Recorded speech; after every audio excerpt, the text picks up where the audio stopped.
사람은 누구나 삶의 길에서 위기와 시험을 만납니다. 시험은 때로는 예상치 못한 순간에 찾아오고 또 우리가 피하려 하고 싶을 때 그때 더 깊이 찾아오는 것이 바로 시험입니다. 그런데 시험은 단순히 우리의 지식이나 능력을 드러내는 자리가 아닙니다. 시험은 우리의 마음의 중심을 비추어주는 거울과도 같음을 우리는 돌아보아야 합니다. 평소에 잘 드러나지 않았던 나의 본심이 또 그 시험을 통해 우리가 무엇을 가장 사랑하는지 또 무엇을 가장 의지하는지가 시험 앞에 드러나게 되는 것입니다. 성경은 많은 인물들을 통해 그 삶을 통해서 이런 사실을 우리에게 보여주고 있습니다. 시험은 믿음이 없는 자를 무너뜨리지만 동시에 믿음을 가진 자에게는 하나님께 더욱더 가까이 가는 수단이 되기도 합니다. 하나님은 우리를 시험을 통해 더욱 단단하게 하시고 그 과정 속에서 진실한 믿음을 드러나게 하십니다. 오늘 본문에서는 요셉과 그 형제들이 다시 만나는 장면이 등장합니다. 형들은 기근이라는 위기를 만나 애굽까지 내려와 곡식을 구해야만 했습니다. 그러나 그 자리에는 그들을 마주했던 인물이 뜻밖에도 그들이 버렸던 동생 요셉을 만나게 됩니다. 요셉은 형들을 만나는 모습이 반갑게 맞이하는 모습이 아닌 오히려 그 형제들을 시험하는 모습을 발견합니다. 과거 자신을 시기하고 미워하며 노예로 팔았던 그 형제들이 과연 얼마나 달라졌는지, 여전히 자기들밖에 모르는 이기적인 마음을 갖고 있는지 시험하고자 했던 모습을 찾아봅니다. 이 장면을 통해 하나님은 우리에게 중요한 질문을 던지고 있습니다. 시험 앞에서 나의 믿음은 어디를 바라보고 있는지, 또 위기 속에서 드러나는 나의 믿음은 온전히 하나님께 향하고 있는지에 대한 질문이 우리에게 적용되어질 것입니다. 오늘 말씀을 통해 우리의 믿음이 온전히 하나님께로 향하고 있는지 아니면 나의 믿음이 어떻게 움직이고 있는지를 돌아볼 수 있길 바랍니다. 13절에 보면 그들이 이르되 당신의 종 우리들은 12 형제로서 가나안 땅 한 사람의 아들들이라 막내 아들은 오늘 아버지와 함께 있고 또 하나는 없어졌나이다 라고 말씀합니다. 이 짧은 한마디 속에는 그들의 과거와 현재가 고스란히 담겨져 있음을 살펴봅니다. 여기서 없어졌다는 말은 요셉을 가리키는 표현이지만 그것은 진실을 감춘 불완전한 고백이었습니다. 형들은 과거 동생을 팔아넘겼지만 정확히 그 사실을 드러내지는 못했습니다. 시간이 흘러도 그 죄는 여전히 그 형제들을 올가매는 죄로 그들을 올가맸던 것이죠. 여전히 마음속 깊은 곳에는 그 죄의식이 그 형제들을 붙잡고 있었던 것입니다. 그들의 말은 마치 상처 위에 더 씌워진 거친 붕대와도 같습니다. 겉은 멀쩡해 보이지만 속은 고름이 꽉 차 찢어지는 아픔을 갖고 있었던 것이죠. 결국 그 상처는 언젠가 드러날 수밖에 없음을 우리는 기억해야 합니다. 하나님은 요셉을 통해 그들의 상처를 건드리셨고 감추어둔 죄를 다시 직면하게 하고 있는 것입니다. 여기서 중요한 것은 죄는 결코 시간으로 덮을 수 없다는 사실을 우리는 인지해야 합니다. 사람은 그 죄가 시간이 지났다고 잊혀질 수는 있겠지만 하나님께서는 그 죄를 결코 좌시하진 않으신다는 것입니다. 하나님은 사랑의 하나님이시기에 오히려 그 죄를 드러냄으로 인하여 그 죄를 통해 회개와 회복으로 이끌어간다는 사실을 우리는 깨달아야 합니다. 우리도 마찬가지입니다.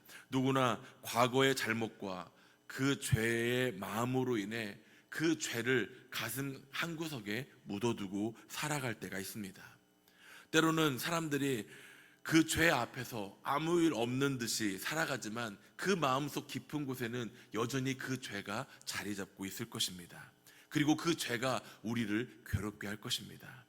하나님은 이러한 우리의 삶에 때로는 시험과 위기라는 사건을 통하여 그 죄를 드러내게 하시고 그 죄를 씻어낼 수 있도록 우리를 연단하십니다.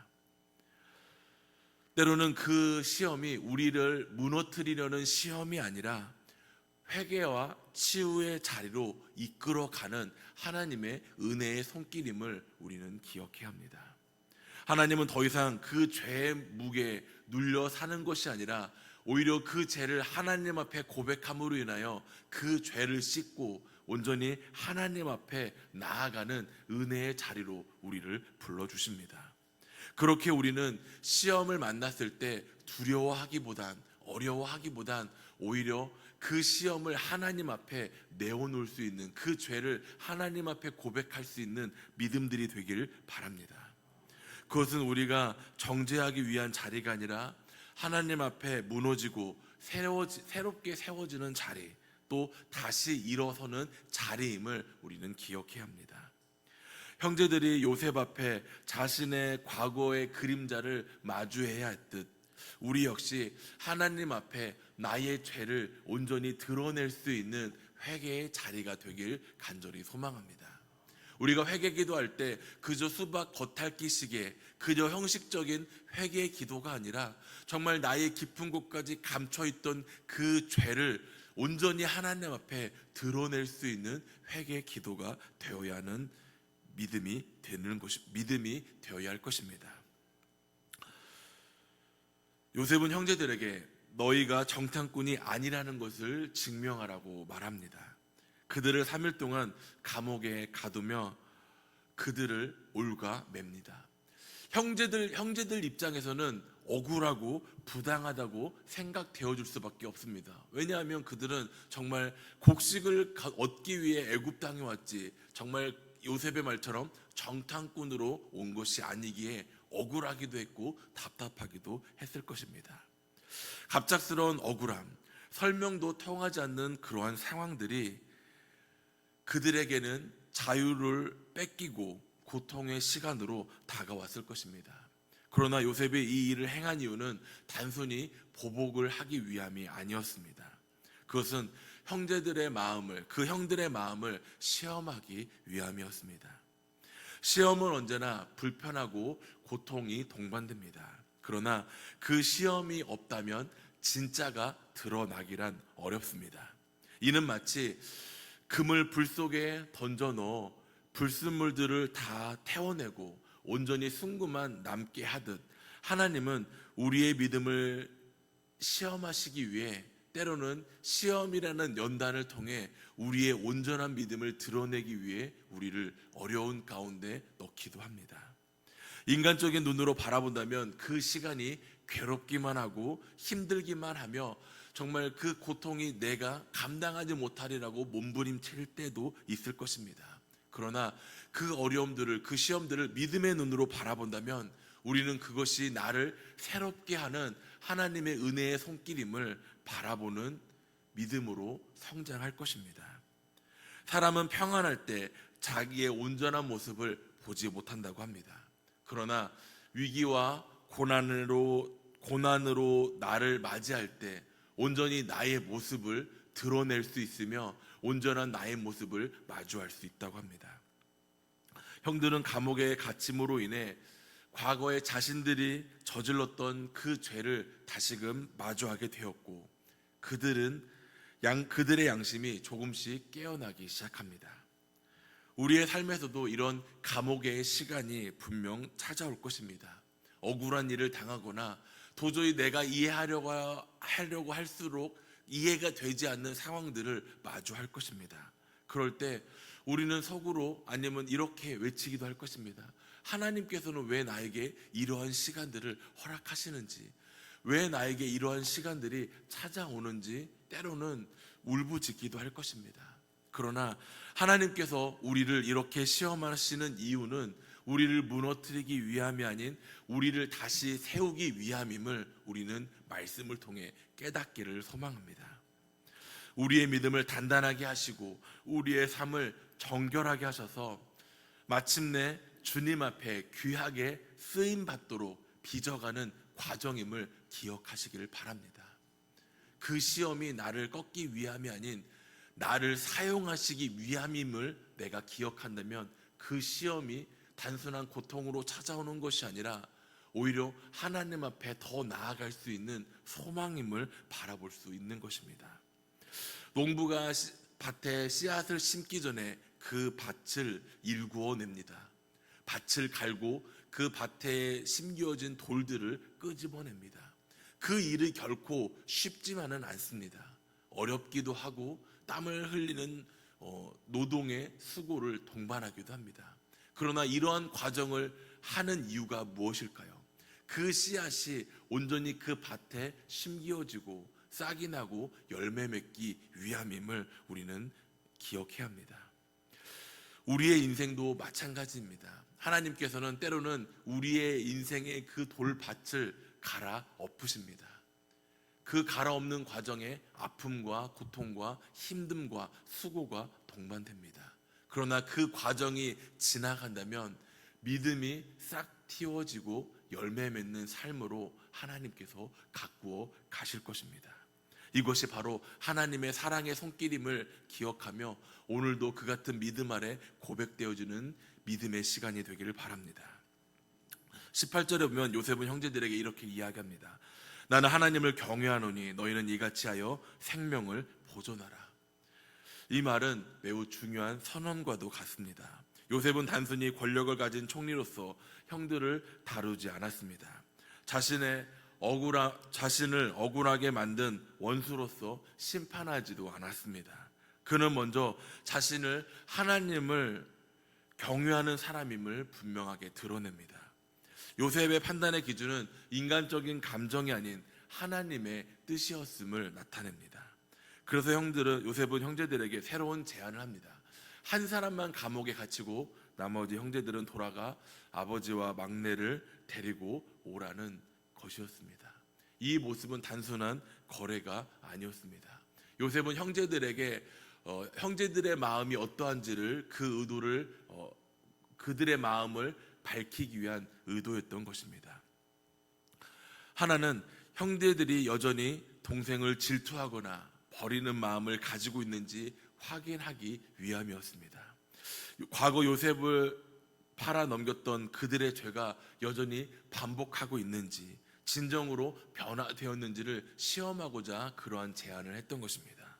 또 하나는 이 과정을 통해 아버지와 동생인 베냐민을 만나고 더 나아가 그들의 가정이 애굽으로 건너와 하나님의 구원 계획에 이루려 하는 모습임을 발견합니다. 결국 하나님은 기근이라는 위기를 통해 야곱의 온 가족이 애굽으로 인도하시고 훗날 하나님께서 아브라함에게 약속하셨던 그 민족이 창대케 하는 하나님의 계획이 하나씩 이루어가는 큰 그림을 그리기 위한 과정임을 살펴봅니다. 요셉의 제안은 단순히 개인적 판단이 아닌 하나님의 구속 사역에 있는 중요한 한 부분의 모습이기도 합니다. 하나님은 우리의 삶 속에서도 시험과 위기라는 상황을 허락하십니다. 그리고 그것이 결코 심판이나 파멸의 목적이 아닌 그 시험을 통해 우리의 믿음이 진짜로 드러낼 수 있도록 이끌어가는 과정임을 우리는 기억해야 합니다.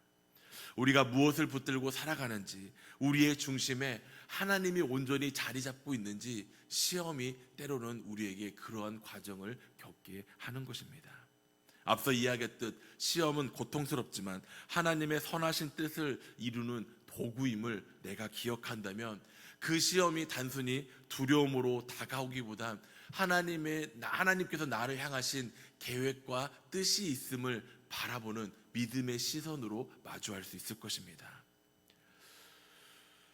오늘 이 말씀을 통해 우리의 삶을 돌아볼 수 있기를 바랍니다. 때로는 시험과 어려움이 내가 이해하지 못하고 왜 나에게 이런 일이 겪는 일이냐고 원망하며 부르짖는 모습으로 다가갈 수도 있습니다. 그러나 우리가 기억해야 할 것은 하나님은 우리를 그 시험을 통해 무너뜨리려는 것이 아니라 더욱더 단단하게 하고 온전히 하나님의 말씀을 붙잡고 하나님을 의지하며 나아갈 수 있는 믿음으로 바로 설 수 있도록 하시기 위한 하나님의 은혜의 손길임을 기억하시는 믿음의 시간이 되길 바랍니다.